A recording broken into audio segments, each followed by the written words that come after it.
Batman v Superman brought up a number of questions which would be burning in each viewer's mind, whether they know it or not.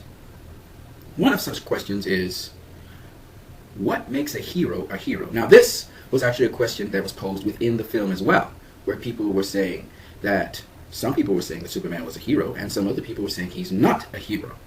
And this is very interesting because as we progress through the film, a number of people would say Batman doesn't do that, or they may say Superman doesn't do that. What is a hero? And that was a central question posed to many people as they watched Batman v Superman. And you address this question in a number of different ways. Some people might have said it like, Batman doesn't kill people, because in their eyes, Batman is a hero. Or they may say something like, Superman doesn't kill people, or Superman should stand up and rebuild the city of Metropolis. Well, I expect Superman to do this. Or I expect Superman to do that. Or I expect Batman to do this. Or I expect Batman to do that. Or I expect Wonder Woman to do this. Our expectations of heroes or heroes is actually a question posed in this movie. And it also addresses stereotypes. Sometimes people form stereotypes of other people, and we don't judge people by their actions and their choices, but we judge them based on our image of them and our impressions of them based on certain decisions and choices they may have made before. Take, for instance, in this movie, Batman v Superman, people say Batman doesn't kill people. Batman has one rule, and that is he doesn't kill, and he doesn't use guns. Now, let's go into that for a minute. In the Dark Knight trilogy by Christopher Nolan, particularly the second film, The Dark Knight, Batman stresses on his one rule. I have one rule, which the Joker knows, and the Joker exploits. So much that he makes Batman break his one rule. He puts him in a moral dilemma, just as he did with Harvey Dent, where he has to pick between the little boy and Harvey Dent. Batman ends up killing Harvey Dent, breaking his one rule.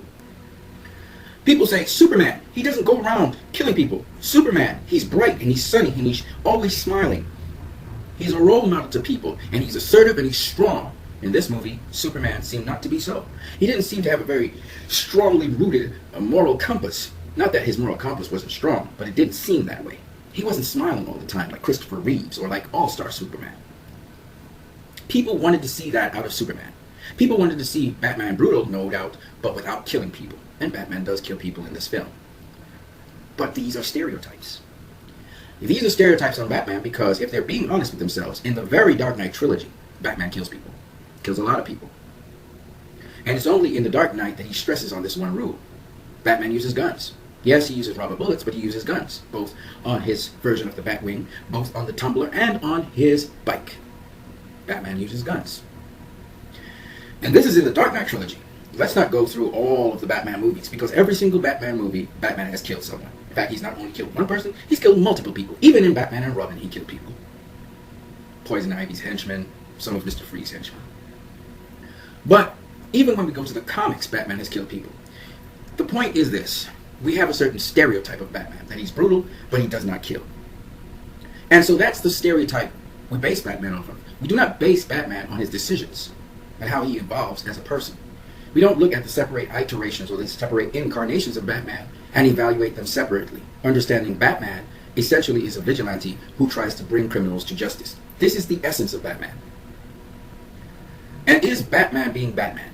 Now, what's interesting about this is if we judge Batman on his actions and we judge him on his choices, we can understand why Batman was so brutal and so violent. But if we try to judge him based on his stereotype, we stop having any empathy or sympathy for Batman and we think of him as a criminal and a thug.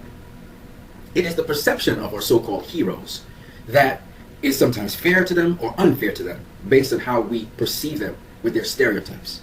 And this movie literally forces us to come to grips with that. We see a movie where Superman, for the most part of the movie, is not smiling. In fact, for the most times, he's very serious and he's meditating on things because the situation that he's in is a very serious one where he cannot be smiling, where he cannot be sunny.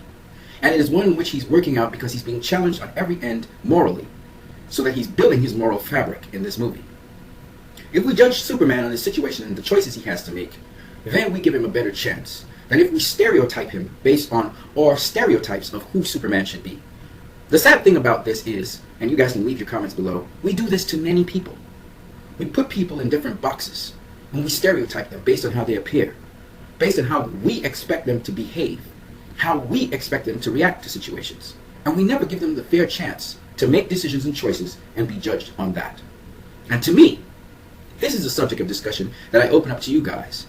The people we look up to, yes, they may be our leaders, or they may be someone who inspires you. And sometimes they act outside of what you expect them to do, whether they be ministers or preachers, they be people in government, or they be people who are leaders in your society. Whoever they may be, do we judge them solely on them being human beings like us with responsibilities? Or do we judge them based on stereotypes we have built up in our minds about them? If so, we'll always be disappointed. And the people watching Superman and Batman in this movie would also be disappointed. Because you go into a film with expectations instead of going into the film to watch people make choices.